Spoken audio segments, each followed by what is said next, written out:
Salut à tous et à toutes, bienvenue sur la chaîne Yvon des Dramas. Aujourd'hui, je vais vous présenter le résumé de la série Catalina, saison 3, épisode 17. Donc, avant de commencer, si tu n'es pas encore abonné, alors abonne-toi et active la cloche de notification pour recevoir toutes nos prochaines vidéos. Avant de repartir voir Titi comme prévu, Catalina explique d'abord à Mariana pourquoi il faudrait qu'elle s'en aille. Elle dit à celle-ci que c'est pour son travail et qu'elle veut absolument coincer Titi car celui-là détruit la vie de milliers de jeunes avec la marijuana. Elle ajoute également que dans son passé, elle était prostituée et Santiago l'a sauvée, mais dans ce même passé, Titi et la diablesse lui ont fait énormément souffrir et elle ne s'arrêtera pas tant que ces deux ne seront pas mis définitivement en prison. De la diablesse, celle-ci est toujours en train de causer avec le chauve.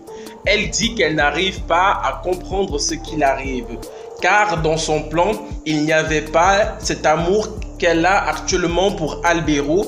Elle n'arrive pas à se détacher de celui-ci et l'aime de tout son cœur. Pour la consoler, le chauve lui dit que lui aussi, dans le plan, il n'était pas prévu qu'il tombe fou amoureux de Hilda, mais maintenant il est fou amoureux de celle-ci et il n'arrive plus à se détacher d'elle. Ils finissent par trinquer à l'amour. Dans une ruelle, Lisette est en train de se promener lorsqu'elle tombe nez à nez avec sa sœur, la démonia. Celle-ci, voyant Lisette, se mit tout de suite à la courir après. Lisette, ne voulant pas aller avec sa sœur, laissa tomber son sac et se mit tout de suite à courir en direction du grand marché. Jessica, ne voulant pas laisser partir sa sœur, prit tout de suite sa motocyclette, fit monter sa mère dessus et se mit à poursuivre Lisette dans tout le marché.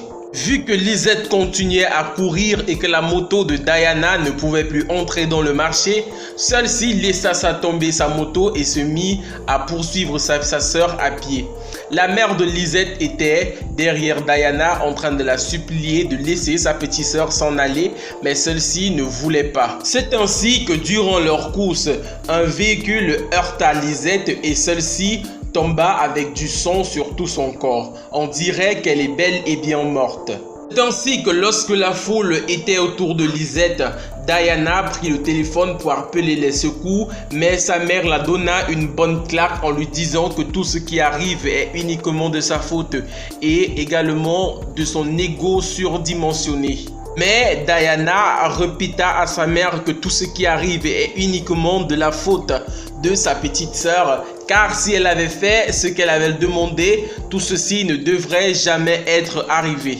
Toujours chez Catalina, Mariana supplie sa mère en pleurant, en lui demandant qu'est-ce qu'il faut qu'elle fasse pour ne pas que sa maman parte. Elle pleure et la supplie, mais Catalina, une fois de plus, explique à sa fille que si elle fait cela, c'est pour sa famille. De plus, si elle ne revenait pas chez Titi, celui-ci pourrait venir et tous le tuer.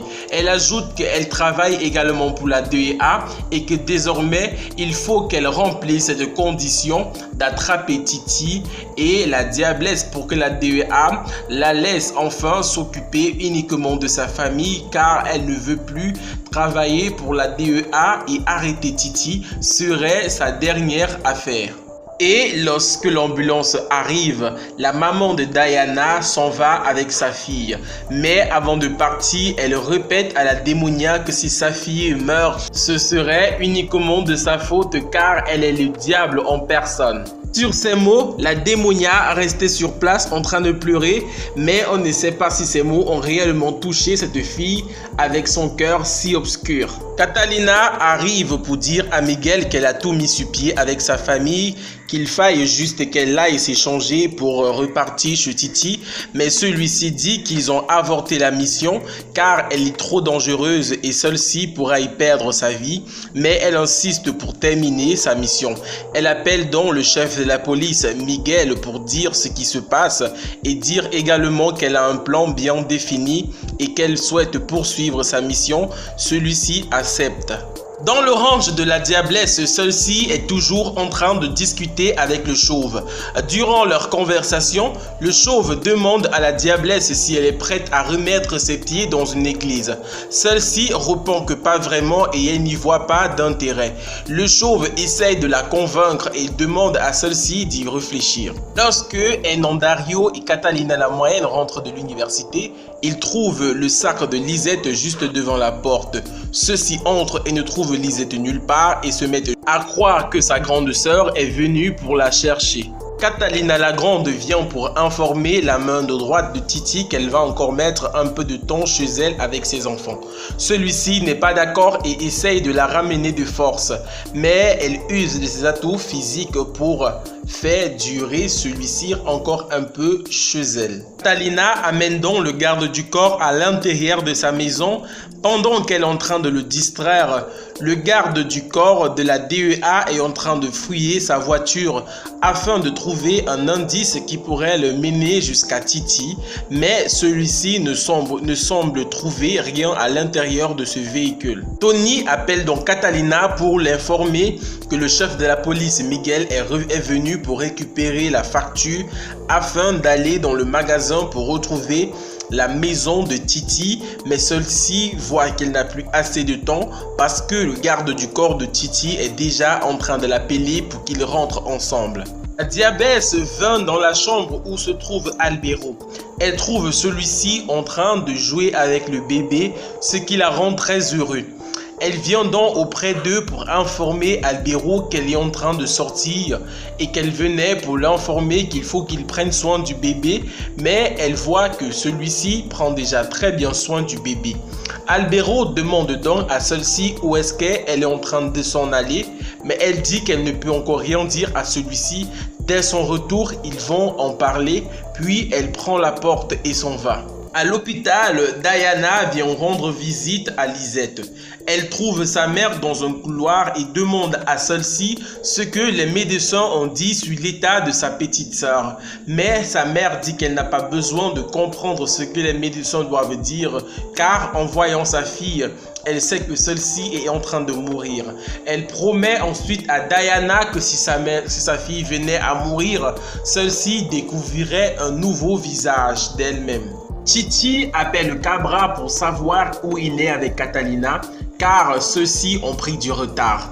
Cabra répond à Titi que sa femme Catalina la Grande est en train de faire sa valise, mais Titi répond à son garde du corps qu'il faut qu'il prenne encore un peu du temps, car il attend en ce moment Lisette pour faire des choses pas très bien et il n'aimerait pas que Catalina le surprenne. Au même instant, Catalina arrive dans le salon devant Cabra avec une tenue très sexy, ce qui excite tout de suite Cabra qui raccroche le téléphone et s'approche de Catalina pour essayer de la toucher, mais celle-ci refuse totalement. Mais elle ne cesse de chauffer Cabra et de l'exciter à un tel point qu'elle demande à Cabra si il veut qu'elle danse pour lui. Elle met donc une musique très sexy et se met à danser et à déhancher dans tous les sens pour Cabra. Celui-ci, en la regardant, semble devenir raide dingue d'elle. Celle-ci, en voyant cela, mettait encore plus de déhancher afin de rendre fou Cabra. Titi, étant très en colère, appelle Diana parce qu'il était prévu que celle-ci vienne avec Lisette chez lui aujourd'hui. Il appelle donc Diana et demande à celle-ci ce qu'elle est en train de trafiquer, car en ce moment, sa petite sœur devait être dans son lit. Mais Diana se met à raconter des bobas à Titi en lui disant qu'elle vient tout juste d'aller chercher sa petite sœur à l'hôpital et qu'elle est passée dans un salon pour maquiller sa petite sœur et la rendre toute belle afin qu'elle puisse plaire vraiment à Titi. Mais celui-ci se met en colère et raccroche tout de suite le téléphone parce qu'il sait que la démonia est en train de lui raconter uniquement des bobas. Comme le chauve le lui a proposé, la diablesse se rendit dans une église. Une fois arrivée devant l'autel, elle prononça ces paroles. Tu sais très bien que je ne m'aventure jamais par ici. Tu sais parfaitement que je ne me mets jamais à genoux devant personne. Les gens disent que tu sais toujours tout. Alors dans ce cas, tu connais sûrement la raison de ma venue ici, n'est-ce pas? Après avoir trouvé l'adresse de la maison de la facture qui était dans la voiture du garde du corps de Titi, la police se rendit uniquement sur le terrain, croyant trouver la maison où se cache Titi. Mais une fois l'opération réalisée, il se rendit compte que cette maison n'était bel et bien pas celle dans laquelle se cachait Titi. Après cette intervention, Miguel appelle tout de suite Catalina pour l'informer que ce n'était pas la bonne adresse et qu'elle serait donc obligée de retourner dans le domaine de Titi pour poursuivre cette opération comme prévu. Voilà les amis, c'était tout pour cette vidéo. D'après vous, qu'est-ce que Titi va faire à Diana, dit la démonia, après qu'elle ne soit pas venue avec sa petite sœur au rendez-vous comme prévu? N'hésitez surtout pas à me le dire en commentaire. Abonnez-vous et activez la cloche de notification pour recevoir toutes nos prochaines vidéos. À très bientôt.